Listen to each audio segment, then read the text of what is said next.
Nagsalita sa media ang bunsong kapatid ni dating Pangulong Rodrigo Duterte kaugnay ng pagkakadetine ngayon ni FPRRD sa ICC. Ano nga ba ang naisiparating ng kanilang pamilya sa gitna ng patuloy at mas umiinit pang pagsuporta ng taong bayan para sa dating Pangulo? Narito ang exclusive na balita ni MJ Montejar live. MJ, magandang gabi!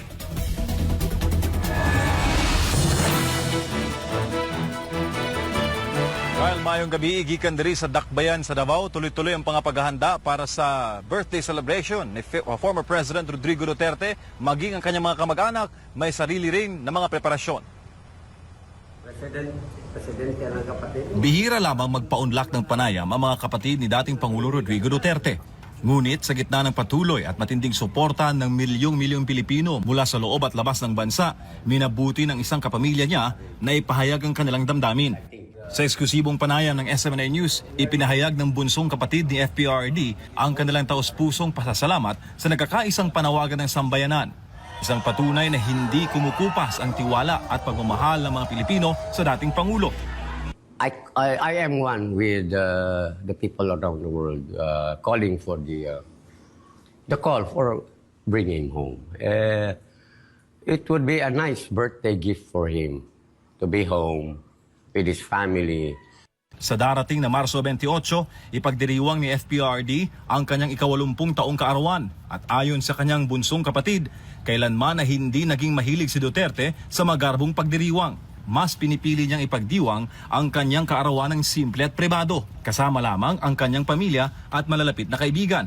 Malayo sa ingay at kasikatan, tulad ng kanyang nakagawiang paraan ng pamumuhay.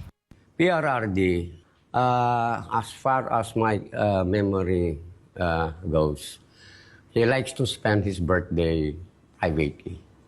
So that is why every time, birthday niya na ganun, he never celebrated with many people.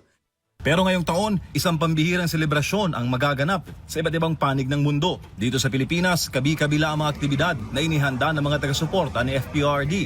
Kamakailan lang, nagtipon-tipon ang iba't ibang volunteer group sa Davao City para pagplanuhan ang isasagawang malakihang pagdiriwang na magsisilbing pagpapakita ng kanilang walang sawang suporta at pasasalamat. Hindi rin nagpahuli ang mga Pilipino sa ibang bansa, lalo na sa Europa kung saan matatagpuan ang ICC.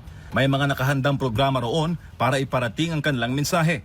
Ang patuloy na paninindigan para kay FPRRD. Para sa kanyang pamilya, isang malinaw na pahayag ang ipinakikita ng sambayanan na hindi nagbabago ang tiwala at pagmamahal ng mga Pilipino sa dating Pangulo. It just shows that the Filipino people, majority of the Filipino people worldwide, are now really are awakened, and they're already, somehow not in agreement of what's happening in our country. Sa gitna ng lahat ng ito, isang taos-pusong panalangin ang ipinapaabot ng pamilya Duterte na makauwi si FPRRD sa kanyang bayan, lalo na sa mismong araw ng kanyang kaarawan. At kasabay nito, isang mahalagang apela ang binitawan ni Bong Duterte para sa ICC. My only wish, as a birthday wish also, that ICC would allow him, before the trial starts, to voice his manifestation sa whatever on his mind, so that it might not be for the ICC to gauge on the merit, but at least for the world to listen and understand how he feels and what is on his mind.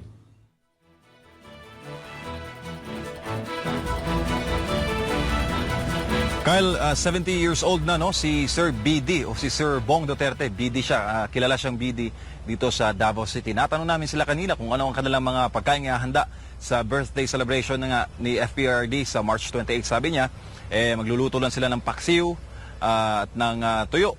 Yun yung mga paboritong pagkain ni former President Rodrigo Duterte. Tuloy-tuloy, Kyle, bukod sa kanilang pamilya, tuloy-tuloy ang mga paghahanda, hindi lang Davao City, may mga grupo mula Mindanao, Visayas at Luzon, maging buong mundo, naghahanda nga para kilalanin ang kabayanihan ni former President Duterte sa mismong araw ng kanyang kaarawan ngayong linggong ito. Gikan diri sa Dakbayan sa Davao para sa Diyos sa Pilipinas kong mahal. Balik sa iyo, Kyle. Alright, MJ, patuloy natin ipanalangin ang ating mahal na Pangulo, Rodrigo Roa Duterte. At sana, invited tayo sa darating na birthday ni Pangulong Digong na dyan sa Davao. So maraming salamat, MJ Montejaro, sa detalye ng balita mula dyan sa Davao City.